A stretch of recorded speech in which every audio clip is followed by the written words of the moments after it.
今天我们来到的是含山县的昭关。这个昭关最有名啊，应该是伍子胥时期。伍子胥是春秋时期的楚国和吴国之间这个最重要的一个关口。伍子胥啊，他是春秋时期楚国的贵族，因为他的父亲反对楚平王的暴政，所以就被杀了嘛。伍子胥知道之后就开始逃跑。他想从楚国逃到吴国，就一定要过这个昭关。据说这个经过了9981难，层层的盘查，才渡过了昭关。所以旁边这一道有一个叫伍子胥古道的，就是说他逃亡的那条路。只要过了这个关口啊，它就是吴国。你看，我们现在这个走过去，应该就是从楚国走到了吴国。昭关。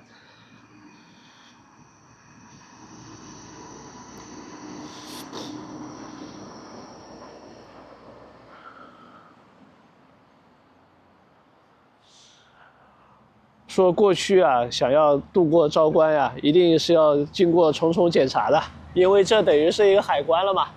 你想想看，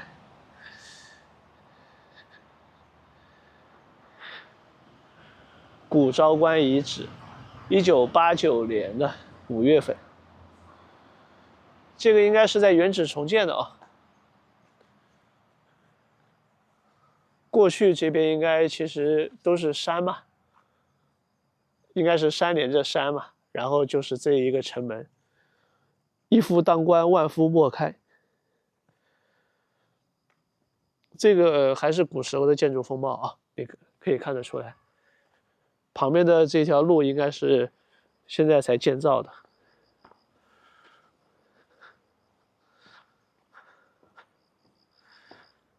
上面还有一个塑像啊，不知道是不是伍子胥的。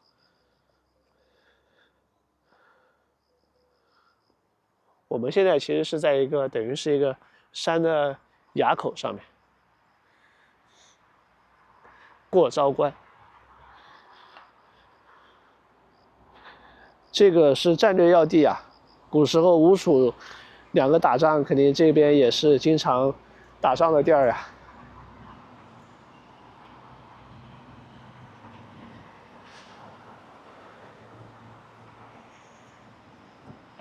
好，我来上去看一看。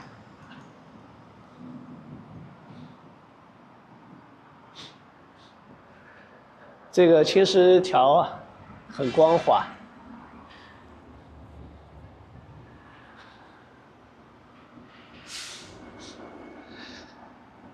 后面建了一条这个，算是仿古街嘛，仿古街也没什么人啊。啊，这边还有石碑，我们先看一看石碑啊。功德碑，这个是，应该是捐建这个工程的。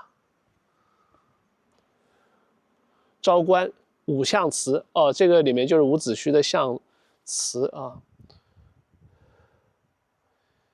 1993年8月1日动工，95年2月第一期竣工。这个是大家捐钱的这个，可以看一下。这些都是捐钱的，你看，15000元。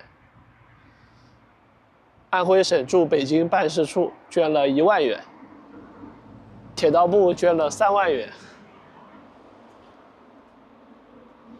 广播电视台捐了2000元，这是单位捐款啊。90几年的时候捐个几千元，也不算少了吧？毕竟当时的房价也才几百元吧，1万元当时已经可以买半套房了。好，我们来上去看一看。旁边爬满了爬山虎啊，看起来非常古朴。这个景点是一个全免费景点，估计平常游客也会很少。你看这个关口是依山而建的。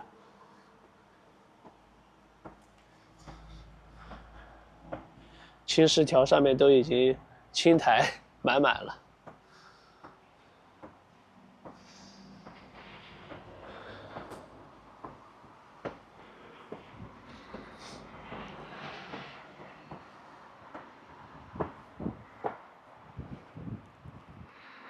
这个是五象祠，是为了纪念伍子胥的。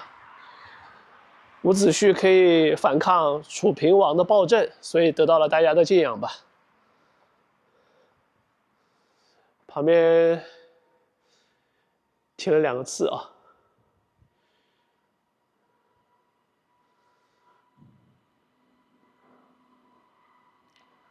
诚然千古，须眉败，楚破越强，吴赵始辉煌，今不减。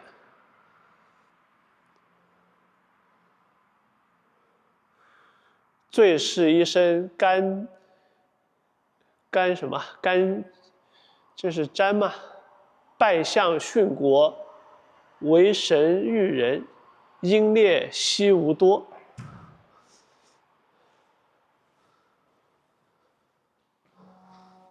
啊，这个是连环画嘛？伍子胥过昭关，对吧？你看，这个是古时候的一个画啊，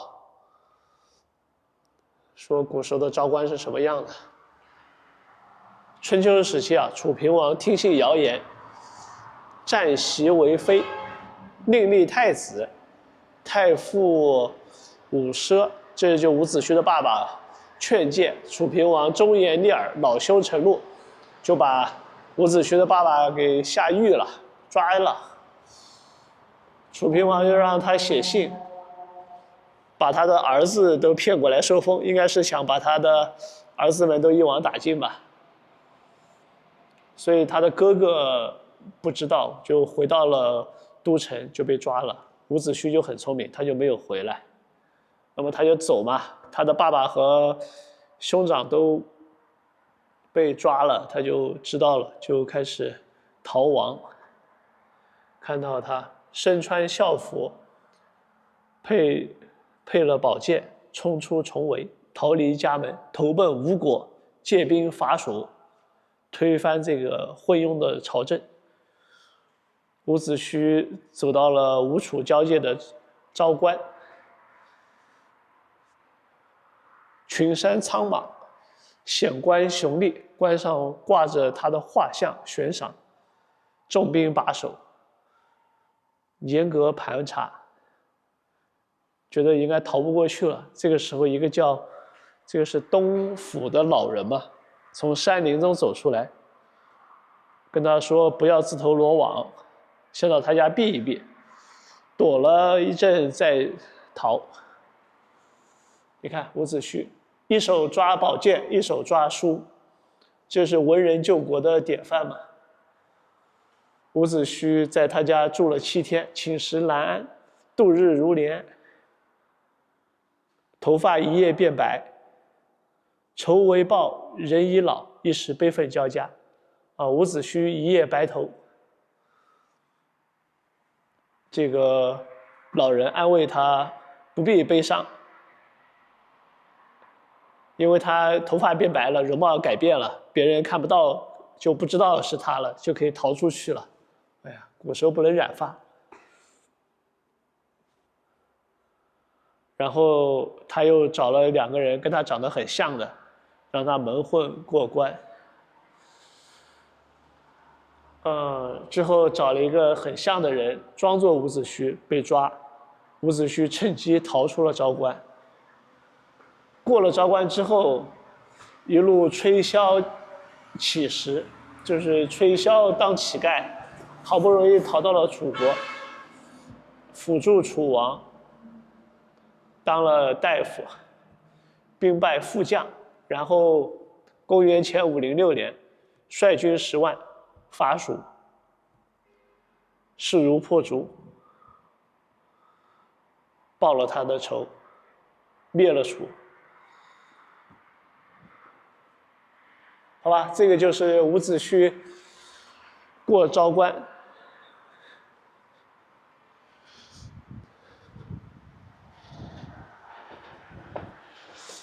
你站在这个昭关上啊，依稀可以感受到古时候这个雄伟的感觉。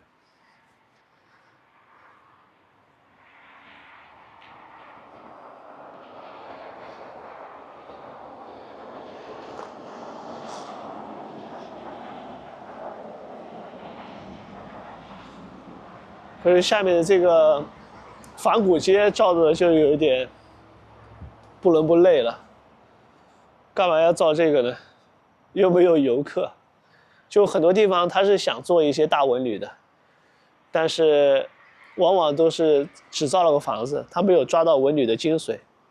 人家要是旅游文化，并不是房子，谁过来拍房子呀？好吧，就这么说，今天的旅行到此结束，再见了各位，拜拜。